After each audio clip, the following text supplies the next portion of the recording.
So I'm going to do something a little bit different. I'm going to make Chinese street food called a Jian Bing. Now, this is something that I've been wanting for a very long time.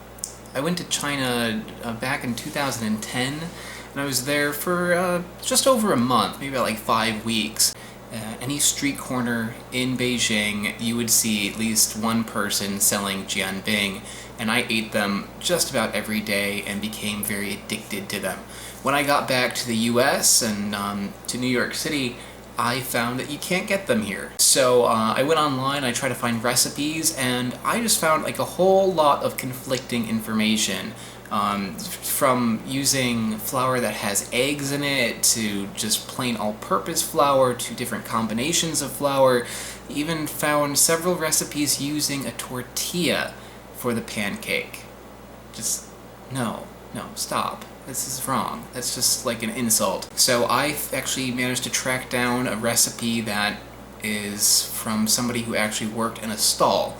So this is as close as I can possibly find through lots of research, me just craving these things and being unable to have it and being unsatisfied. I found something that has satisfied me. Okay, so the big secret behind making the proper Jian Bing is the right flour, and I've got it here. First, there's tapioca flour or tapioca starch. This you can get at most Asian supermarkets. There is millet flour, which is tricky to find. I actually got this from an Indian supermarket in New York City. You could also get any of these online. And finally, there is mung flour, mung bean flour, which you can find at Asian supermarkets, and this one I also found at an Indian supermarket. So it's these three combined. There is no wheat flour. Yes, no wheat flour, and certainly no tortillas. And to make this, it's a ratio of 3 parts tapioca starch, 2 parts millet flour, and 1 part mung bean flour. Okay, so easy. 3, 2, 1. And I have a mixture already combined. I've just put like 3 cups tapioca, 2 cups millet, 1 cup mung bean flour. I put it in a Tupperware and I mix it up, and it lasts a really long time. It's supposed to use just 1 egg, like 1 large egg, but I'm going to use 2 small eggs because that's all I have. This will probably produce more like 1.5 large eggs, which is a little bit much, but it should still be okay. But if you have large eggs, just use 1. Let's move on to the vegetation. Inside the pancake, you're going to put both scallions and cilantro. Now, normally I would use like 1 big scallion. I just have like 2 very small, sorry looking scallions, so this will be my 1 large one. But if you have a good scallion, just take like one stalk and cut up just the green portion. For cilantro, I like cilantro, so I use that much, like a little, feels like a little ball, palm-sized portion of it. I just cut them up in little pieces like that with this pair of scissors here. So you just have this ready. You can put it in a little bowl or just set it aside. The sauce that you're going to put on this are 2 things. One is just some chili paste. I use this sambal oelek ground fresh chili paste. You could also probably use sriracha sauce. That would work okay. Don't use like hot sauce or anything. I mean, put a little effort into it. Get some like some chili sauce from a Chinese supermarket or Asian supermarket, and it'll give you some pretty good results. This one is actually kind of tricky. This is sweet bean paste. Okay, you're not using soy sauce, you're not using hoisin sauce, you're not using oyster sauce or fish sauce. You're using sweet bean paste. Now, I actually took it out of a can. That's why I don't have a label on it. But I took the can of the sweet bean paste, I put it in here, and just loosened it up with a little bit of water. Next ingredient. Now, depending on what region you're in, or if you're what region you're in China, you might get a Jian Bing with a sheet of dough in the middle, like a little fried sheet. That is, I'm pretty sure, just a piece of fried dough. I don't think it's actually a wonton skin or anything. I know there's a few recipes using that, but I don't really have, I've never tried making that, so I use this. This is just a Chinese donut, or a Chinese cruller, which is used in some regions in this recipe. So I do it this way, just because it's a little more accessible. You can get it from a Chinese supermarket it says Chinese twist cruller, comes in a bag like that. You'll probably find it in the frozen food section. So you take it, I break it into half, just like that. Take a half piece and break it into half, so I guess these are 2/4, just so it lays down flat. And that is the final ingredient. You also want to use a little bit of oil for the pan. And finally, the hardware that you're going to be using. I use this flat pan, which I believe is used for making chapatis for Indian food, but it makes a pretty okay like crepe pan. If you have an actual crepe pan or a crepe maker, use that. It's probably better, but this suits my purposes. I also am going to use a crepe flipper. It just makes it a little bit easier not to tear the pancake while you're working with it, and a little pastry brush to put the oil on the pan and also the sauces onto the pancake. Okay, next I'm going to assemble the mixture. You take about a third of a cup of the combined flours, the mixture that I talked about, and you place that into some sort of glass or bowl. Next, you take an equal amount of water, and that goes directly into that flour mixture. Just mix it until there are no more lumps. And once this is mixed up, you let it sit for a while, just so the flour can absorb the water. I'd say probably like a half an hour would be good if you want to do it right. If you're impatient like me, don't wait, just use it right away. But it'll probably be better if you wait. Alright, so I've got the camera on the faucet right now. Let's see how this works. First step, use some vegetable oil. I put maybe a teaspoon, half teaspoon, or I'd say like a half a teaspoon or a teaspoon in the pan, and I'm just going to coat it pretty liberally. Because there's no egg in this mixture, it can stick to the pan if you're not careful. It doesn't hold itself together very well, so it might be in your best interest to coat this pretty liberally. Okay. So we've got that going. So I'm going to turn it on high heat and pour the mixture in. So I pour the whole thing in. Now my pan doesn't have a lip on it, which is great because it makes it easier to turn, but it's not so great because you risk the danger of all the batter just sliding off the pan and onto my stove.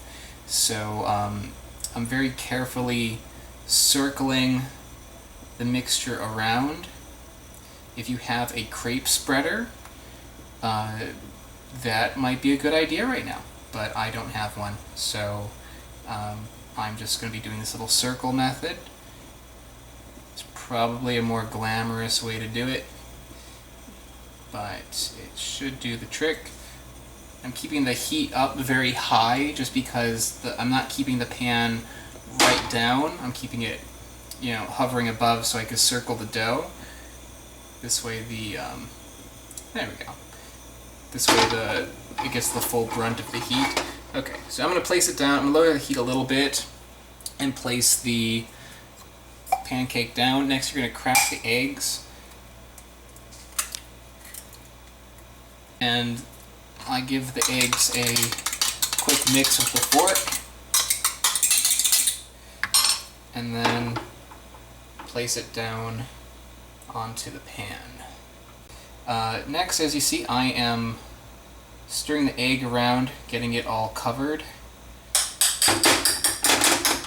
Poke little holes into the crepe to help it cook a little faster. This is obviously not what they do in China. I mean, they use pretty heavy-duty crepe makers on the streets, and that would probably give you much better results, but using this pan is a little tricky. If you're using like a frying pan or something, you might have to, kind of create your own technique for doing it, but this is what works best for me. Okay, so I've spread the egg out pretty evenly. So I'm going to let this cook for a few seconds, just until I see that the eggs are starting to cook through on the other side. That just kind of like ensures that the crepe on the bottom is going to be cooked well enough that you can turn it over. Because the dough is kind of sticky otherwise, so if it's not kind of like cooked to the point of being like golden brown, it's just going to fall apart.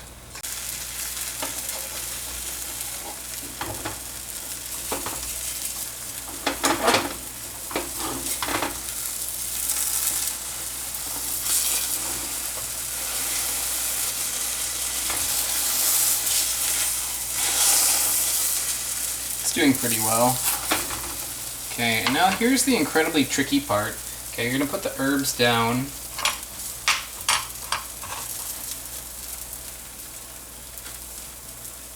It might make less of a mess if you put the herbs on a little bit earlier, that way it cooks into the egg.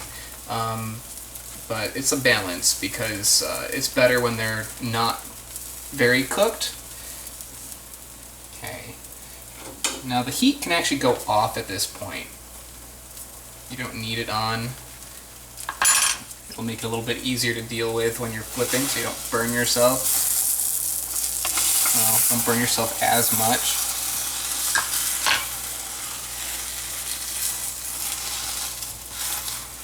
Okay. Flipped. So it's a little scary to do. You might be able to do it by hand. If you're good at that. Me, I'd probably end up getting it on the ceiling. So I just do it with the flipper, with the crepe flipper. Okay, so now that this is down, the egg is going to cook a little bit more against the pan, but as I said, the heat is off, so you don't have to worry about going too fast. And now you've got this clean slate in front of you, just the crepe here. I'm going to put the sauces on. I'm going to take some of the sweet bean paste, which is delicious, by the way. This is the sauce they use to make, they use on crepes for Peking duck. And it's really, really tasty. So I usually put quite a bit of this stuff on, but it's, try some first, just to see like how strong it is, to make sure you're not overdoing it. Okay, and next I take some of the chili paste. I also like mine very spicy, so I put quite a bit on. If you don't like it spicy, put less. Okay, and then next I have the little donuts here. I'm going to just place these right in the center. I'm gonna just offset them a little bit so it folds easier. Okay, so this is gonna go here. This is gonna go here, and this is gonna go there. This is it. The most delicious food in the world.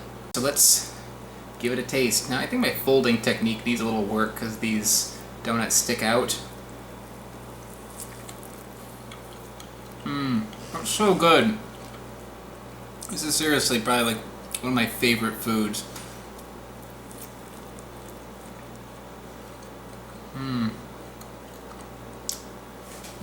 It's really nice.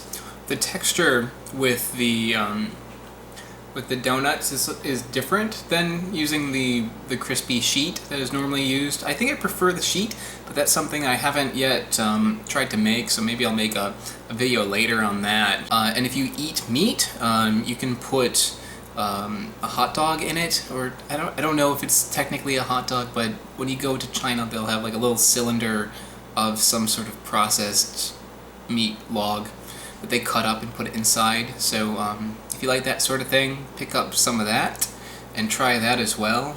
You can mix it up a little bit, put different ingredients in it, but the traditional way is like this. Take the effort and find the right ingredients for this, and you will be hugely rewarded.